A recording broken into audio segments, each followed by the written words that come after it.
Okay, I think we're recording now. So, what does the installment plan mean?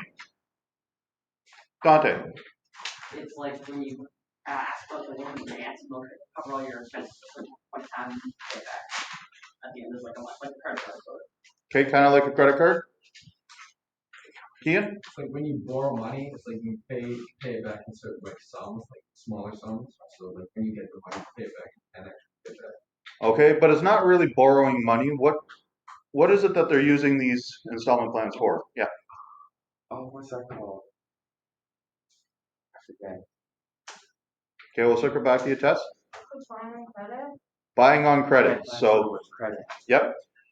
So, what is it that people are getting with these installment plans? Oh, I read it was like single mothers who like couldn't move stuff by themselves, so like they hired some people to like install stuff. No, that's a completely different Oh, idea. Yeah. really? Yeah. Installment is something different. Anybody? Yep. Well, they were able to like afford different things, like cars and stuff, instead of paying it right away, because a lot of people didn't have the money to right away. So like buying on credit, you would be able to get a certain amount of money, and then you could pay for that, and then pay it off as you go. Okay, so you're getting things like cars, houses, something that's costing a lot of money. I mean, it's brand new Model T Ford was only $625, but when you're making $60 a week, you can't afford to just go out and drop the cash on that. So you pay it off in installments. Okay? Oh. Yeah. So you're paying it off in installments. You get the vehicle right then and there with the promise that you are going to be going back and paying off. Like you're not paying off the $625. Maybe you made a deal where you're paying off $15 a month. That's still a sizable chunk of your salary. So maybe $10 a month. But you're instead of paying $625, you're actually going to be paying about $700 with the interest because they're taking a gamble that you're actually going to pay them back the full amount. And you get to drive the car right then and there. Okay, same thing happens with other things. So, what are the benefits of buying on credit? What are the dangers? Okay, BJ? You could like spend a lot and then not be able to pay it back. You could end up spending a lot, not being able to pay it back. Yeah. You don't have to have the actual physical cash to buy stuff. Okay, so if you don't have the actual physical cash to buy stuff, what's the danger there? Debt. Debt. Yep. Keeping track of things. I think this is kind of where VJ was going. Keeping track of, making sure that you've got enough to cover this debt. Is it a good idea? Why or why not? Tess? I think it's a good idea.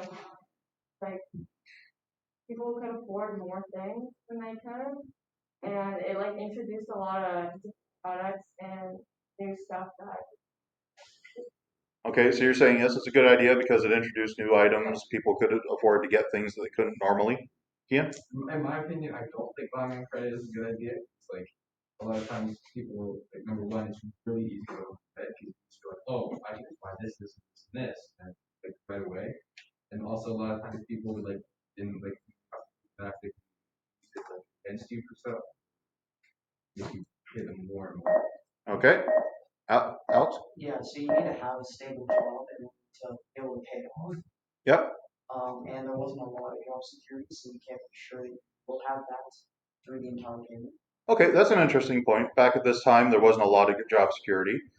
So, I mean, you do need a stable job if you're going to be saying, but I mean, like employment was pretty rampant back in the 1920s. So, chances are you're going to be able to find something eventually. But yeah, just going back to what Keelan was saying, I mean, like, there's a chance that you could abuse it.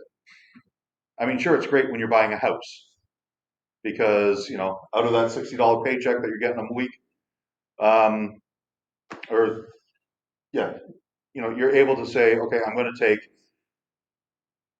maybe $15 a month and I'm going to put it towards my house. And I'm going to take $10 a month and I'm going to put that towards a nice new car. And then I'm going to take $2 and I'm going to get that nice new radio that everybody's talking about. So I can listen to the news. I can hear the latest music. I can hear that new Bing Crosby everybody's talking about and raving about. That new Louis Armstrong. Hey, this is some great stuff. I'm finding out what's going on across the country and across the world. This is great. Radio is fantastic.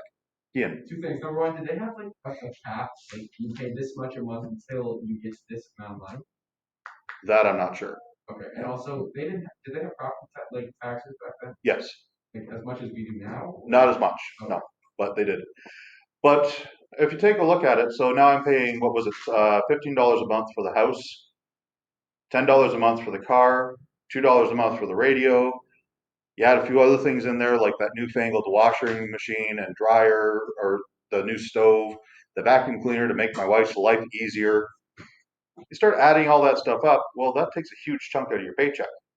People could also like want to use like get a buy credit because they could feel like more accepted in society, like feel like they're higher class because they're driving around with a car, a house, brand new radios. Yeah. I don't know, maybe nice clothes. I mean, it still happens today.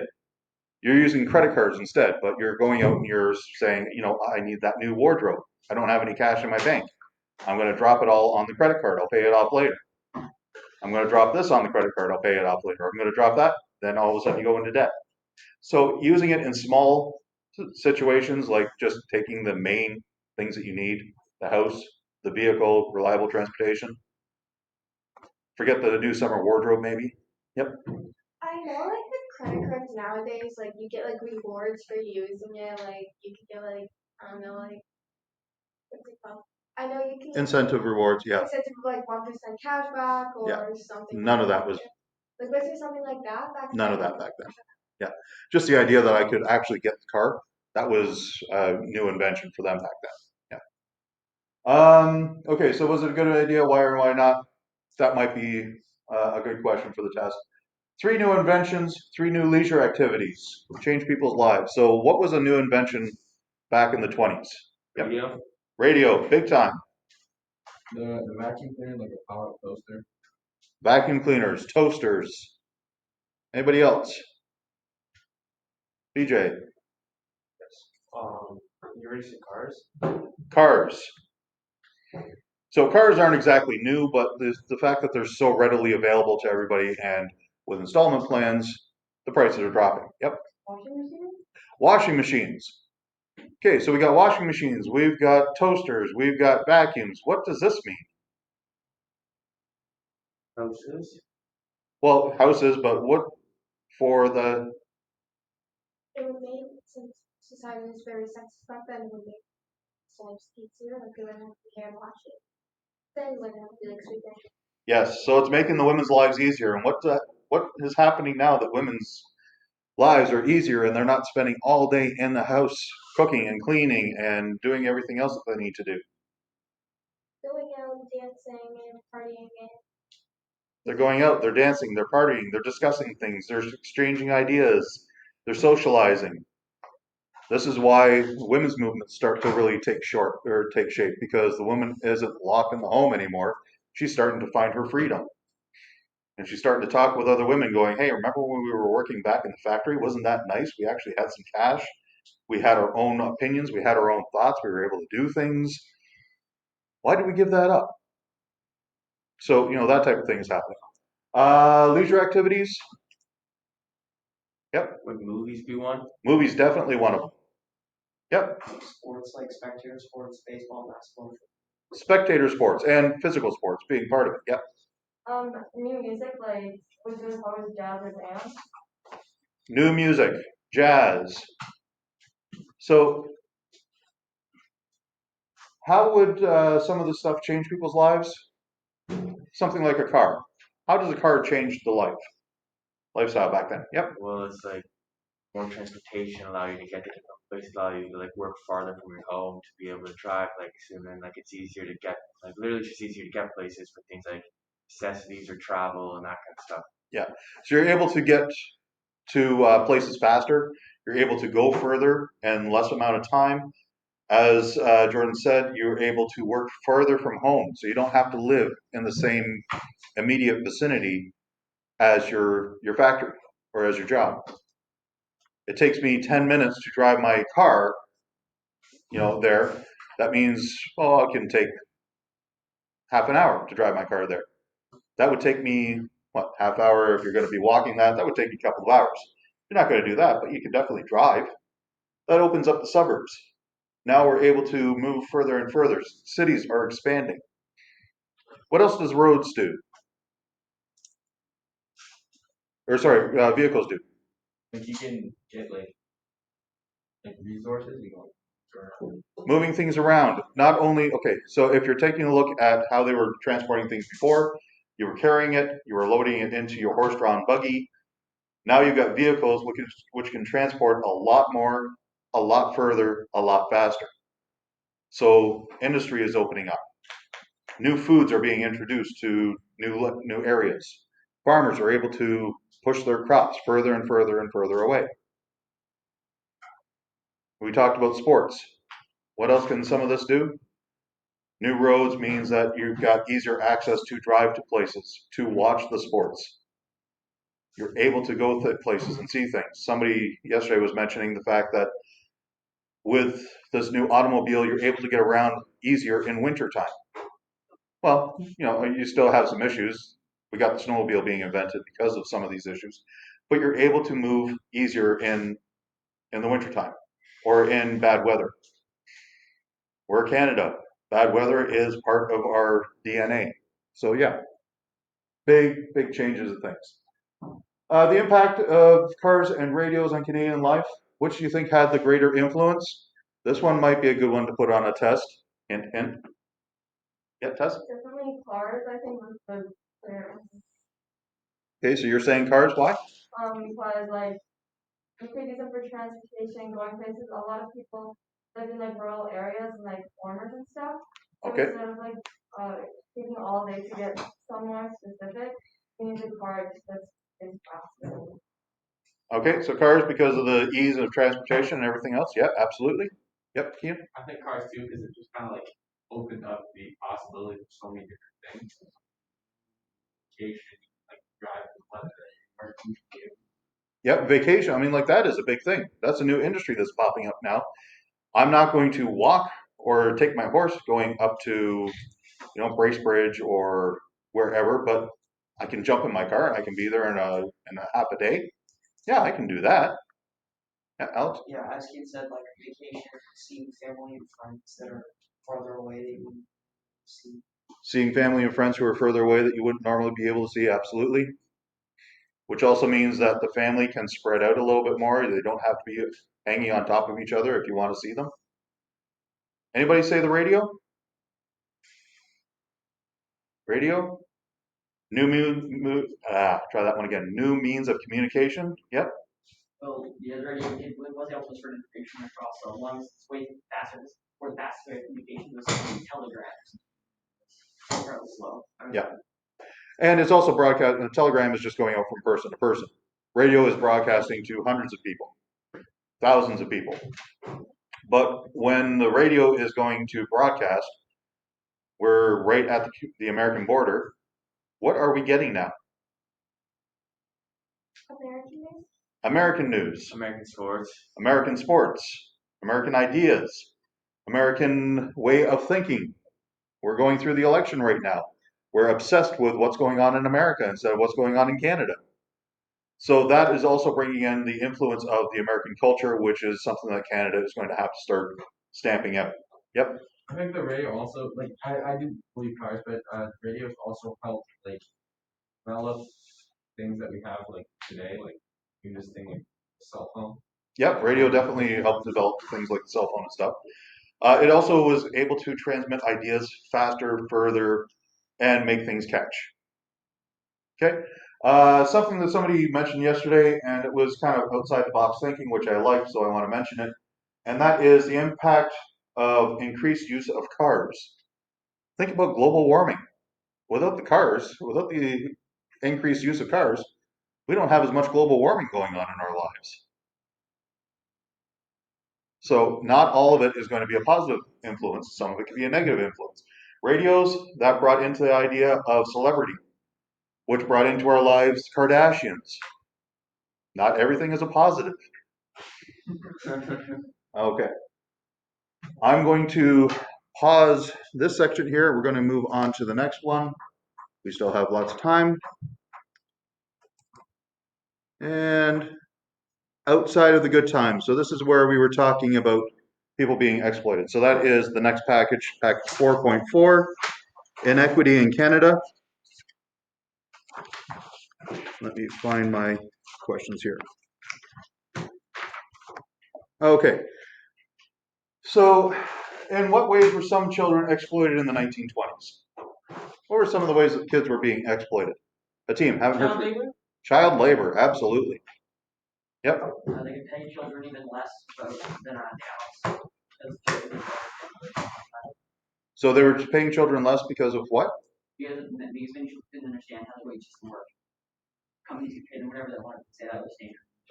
Well, yeah, but mom and dad are still going to be standing up saying no. But yeah. This is kind of off page, but like, I think about it, a lot of the like dads were coming back from the military where they would like verbally, like and physically, like they treat like guy adults a lot different than they treat the children. Now they're coming back and they have to like punish these children. They'd be like really abusive.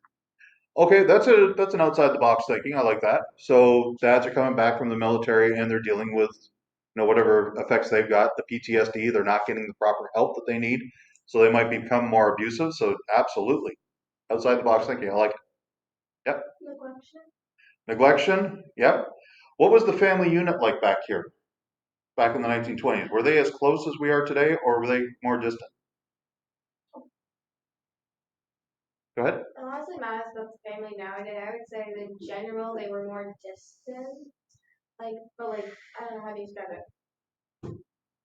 Yep. They Okay. were distant, but like they lived closer together. It wasn't as much like freedom. Okay, so they lived closer together, but It was they were emotionally distant. emotionally distant. Okay. BJ. Well, yeah, since the parents are always working, they're working 60 hours a week. Good. I'm glad you brought that up. So you're working 60 hours a week when you're home. I mean, you got two jobs. One is discipline, and the other one is, maybe fixing whatever's broken. But yeah, wait till your father gets home. That was a popular phrase right up through in the 80s. Yep. I think also like the like in a lot of families, the dad was kind of like just like a figure. He wasn't actually present for a Yeah. lot of times. So figurehead. Yep. Alex. Abuse too. Okay. Child abuse too. Domestic abuse. Going back to the reading that we did, and somebody talked about child labor. So what was happening to that kid? Who was that kid in that reading? Yep. It was a kid. A kid from England sent over. Why? To like make a better life. Make a better life for yourself. I mean, take a look at it. England has huge amounts of orphan children because of what's going on in the war. Or a mom who cannot handle the fact that she's got 6, 7, 8 mouths to feed. So she picks her, well, I'm not going to say her favorites, but she picks a few, keeps them around, but the rest of them, I'm going to send them off to Canada. It's a big, beautiful landscape. They're being told that they're going to come over, they're going to work on farms, fresh air, freedom, lots, or they're going to be loving or living with a loving family. Hey, this is great. Why wouldn't you want to send your kid over there when they're stuck in poverty back here in England? What happens to these kids when they get to Canada? BJ. Wouldn't they go crazy? They will go a little crazy. I mean, like they're little kids being shipped out. Yep. They don't like have parents to stand up for them, so like they're kind of just like objects. Don't have anybody to stand up for them, so they're objects. They're being treated as basic slave labor. They're being treated this way. This is way back in the 1920s, right? Doesn't really affect too many people these days. This is how my grandfather came to Canada. So, I mean, we're talking just a generation removed here. This is my grandfather's story of coming to Canada and the abuses that he suffered, similar to what this little boy suffered. He was a little bit older. I mean, he was living in a situation where it was, the bad situations of post-war Europe or coming to Canada. And when he came over, he thought he had it made. I'm gonna, make my way in Canada. I'm gonna make my life in Canada. And then he got here and he found life was not what was advertised. So just like this little kid, he ran away, made his way from one end of Canada to the other. Yep. Doesn't this also like abuse like overworking as kids also like mess up school like mess up like their own kids as well? Oh yeah, there's the the effects that it's going to be, going on throughout generations because it takes a while for this to work itself out. Absolutely. Emma? Wouldn't it lead to a lot of mental health issues? A lot of mental health, but this is before mental health was a thing. You're just not doing your job right. Shape up. Remember we talked about that with the talking cures for people who had shock therapy or who had shell shock. Grow up, be a man. Well, I've done all I can do. That was kind of the same thing. Tess? Weren't they also unable to like attend school and stuff? I'm not sure about the school, but I'm sure that there was going to be some definite restrictions there because you're coming over to work on the farms to help out the family. So, yeah, you're kind of you're here. You're working for us. Okay. Next one. Some of the examples of other intolerance in the 1920s. What's some other examples of intolerance in the 20s? Yep. Racism, sexism, homophobia. Xenophobia. All the phobias. Yes. Racism, sexism, homophobia, xenophobia. I am not into any isms or phobias. Who said that? Ferris Bueller. No, nobody. Okay. I don't believe in any ism. That's what he says. Anyways, so racism, sexism, homophobia, xenophobia. Oh, what a phobia? What did you say? Xenophobia? What's that? Okay, that's good. I was going to make. Go ahead. It's basically when people like who have like a lot of money and wealth and like basically that, and people who are like poor are like less and they're not worth as much. Basically, they have a really high ego. Okay. It's like being richism. Yeah, basically, it's basically Wow, thinking they're that's better because Well, they have a lot of money. To a point, but Hatim, did you have something to add there? I thought it was like where it's sort of like racism, but you just don't like a group of people in general. Usually religious groups, yeah. What is that called? Xenophobia. Xenophobia? Yeah. So who are the people who are being accepted? Yep. Basically, straight, white, Christian, or Catholic men. Yeah, women to a certain point as well, but I know where you're going with this. So straight, white, Catholic, or Christian men. Okay? Kian? Wasn't it more Protestant back, like in this time? Like It's all sort of the same ball of wax at this point. Who is not being represented? Yep. Well, that was my consent. Most people are being represented are basically anyone who's homosexual, dark skin in general, or just foreign in general. Yeah. They're immigrating, they're not accepted. Visibly minority. Okay, so the pigment of your skin, definitely. Anybody who is of a different religious background, especially the Jews. I mean, like there is the whole Catholic Christianity, everything that way. Then there was all of the religions. Then there was the Jews. Push them off to the side as far as we can get, and that was Canada. We're not talking Nazi Germany here. We're talking Canada. I was gonna ask, was transphobia a thing back then? It wasn't even really considered something that was talked about back then. So absolutely. Or was that transphobia? Transphobia. Oh, transphobia. Yeah. Who else is being accepted versus not being accepted? Dante? Mostly English people in general are being accepted. Okay, you're on the right track here, but who, and I'm thinking of the way of immigrants. Who is being accepted, who's not being accepted? With the Irish not being accepted? Irish people. Okay, Irish to a point, but they're definitely being accepted more than a lot of other, yeah. Wealthy people, if you have money, you're like Okay. a shoo-in. Financially successful, yep, you were a shoe-in, Hatim? Wait, so you said like immigrants, right? So like what you were talking about earlier with the orphans from England, they were like coming over, or just European people in general. Okay, European, you're getting onto the right track, but if you were English European, somebody that was within the Commonwealth, you were accepted. If you were anybody who had an accent, German accent, definitely not. Hungarian accent, Eastern European accents, you were pretty much shipped off to the farmlands. People in the farms are leaving the farms. Why? Because Toronto has this great nightlife, so I want to be part of the nightlife. We still need people to work on the farms. Hey, all you people You go out to the farms, that way we don't have to deal with you, but our farms are still running.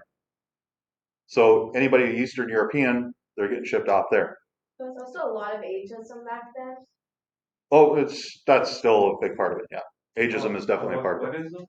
Ageism. It's a real word. Age. Yep. Different So, ages. yeah, being discriminated against because you're over the age of 40 back at this point. Well, when's the good thing that you're even alive? Because at this time period, like the life expectancy was like 26. Oh no, higher than that. 9 to Okay, I'm exaggerating. But how can you be discriminated against because of your age? Because you're too old to do anything, to be a successful member of society, or too young. Okay, team? I don't really know that much about. So the majority religion was Christianity, right? Didn't like most religions just like morals back then were respect the elderly? Didn't they typically see as people 50? Well, Was that that's getting into a whole religious situation that we'll get into that later. Okay, and refer to the sections on the Black Quarters and Native peoples. What kind of actions were these two groups taking to improve their lives? So what did these two groups do to improve their situation and where they were? What was life like for these guys? Ken? Or Dante? Natives, they were put on reserves, that they were like carved out of chunks of land that come to use at the native tribes at the time. But it was often usually the forest land available, and they even now currently still is pretty poor because they're taking oil from reserves but not giving them running water. Yeah. So I mean they're being pushed back onto the reserves. These individuals, the Porters, the Native peoples, just blacks in general, they are fighting alongside of everybody else in the war. They are in the trenches with everybody else. They are fighting and dying. And when they come back, they figure, hey, this is great. We have set ourselves up. We've shown that we're equal. We've shown that, we are able to do things. And when they come back to Canada, hey, thanks for your effort, guys. You go back to, little Harlem in Toronto, and you guys go back to your reserves. We don't need to see you anymore. And they're standing up going, hey, wait a second. I mean, we were buddies. We were equals. You were relying on me for life and death situations over in Europe. How come we're being marginalized again? So they start to stand up for themselves. What are some of the ways that they're doing this? Ian first? Before that, weren't the residential schools like linked at this time? Well, residential schools are still a big part of it, and that's, sections on the Native peoples. Yeah. So residential schools are still operating. Emma, did you have something to add? Did they protest back then? Protest, but there's not a whole lot they're able to do that way. But what about the Black Quarters? Think about the section specifically. It was in the section. Yep. Weren't they making groups and stuff that main focus was to find jobs for these certain people? Yes, they were creating groups. They were creating support networks to help find jobs, to help find security. They're bringing people up from the States. I mean, life isn't great in Canada, but it's better than what's going on down in the southern states. And they're helping to excuse me, to provide security. Mentally, financially, yep. I have a question. In the 1920s in Canada, I know in the southern states they were very racist. They still have like what you call like colored bathrooms and only white people. Oh yeah, that was going on through the 60s. What, in the 60s? In the 60s, yeah. Martin Luther King. We'll get into that when we get into the 60s. Oh, those are like the 40s. No, Martin Luther King was 1963. Yeah. He's like really young though. Yeah. My timeline's all messed up. Like, Yep. why are people racist? Like, it just doesn't make sense. There's a whole lot behind that, but we won't get into that right now. Okay, last one, and that is something that is probably on the test as well. We want to get through this before we get into break, and that is, hint, hint, might be on the test. 1920s have sometimes been called the Roaring Twenties. This suggests the term was a decade of economic boom and good times. Is this a good name for the decade? A team. Well, in the economic scene, you could call it the Roaring Twenties, but what's going on with the intolerance and the racism and all that stuff? You could use roaring as like a bad adjective, if you know what I mean, to describe it as like a bad era for these people. You could use it like around this time that they were facing racism and all this stuff. Okay, so what are they doing then in that situation? You're almost there. That's where I want to go. Like, what do you mean what they're doing? So they're making a lot of, Making a lot of Problem. not problems, a lot of noise. So women are standing up for themselves. The blacks are standing up for themselves. The natives are starting to stand up for themselves.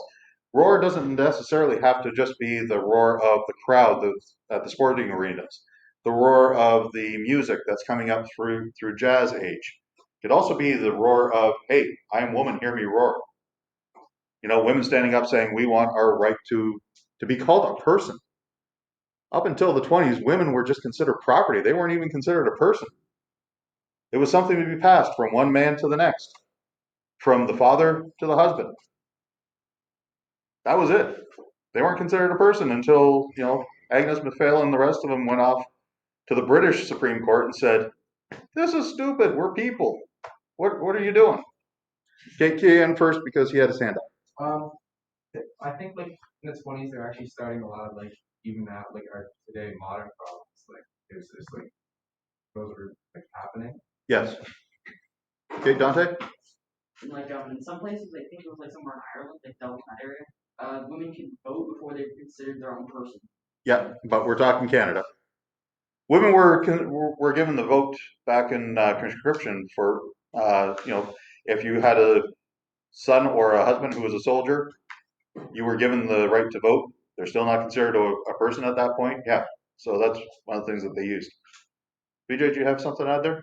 I was thinking. Okay. Anybody else?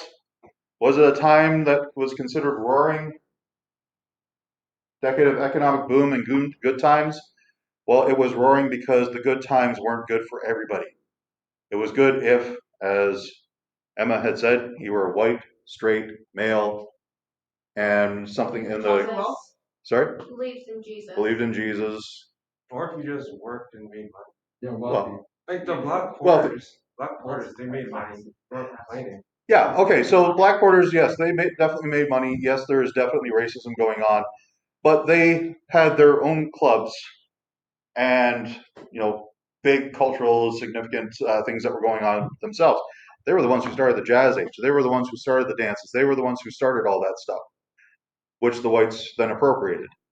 But I mean, like, it's not like they were sitting at home going, twiddling their thumbs, going, "Oh, I wish I could go to this party." I mean, they had their own parties going on, and they were better than what the whites were doing. Definitely. Oh, that's my notice that it is time to stop. Okay, I'm going to pause this here.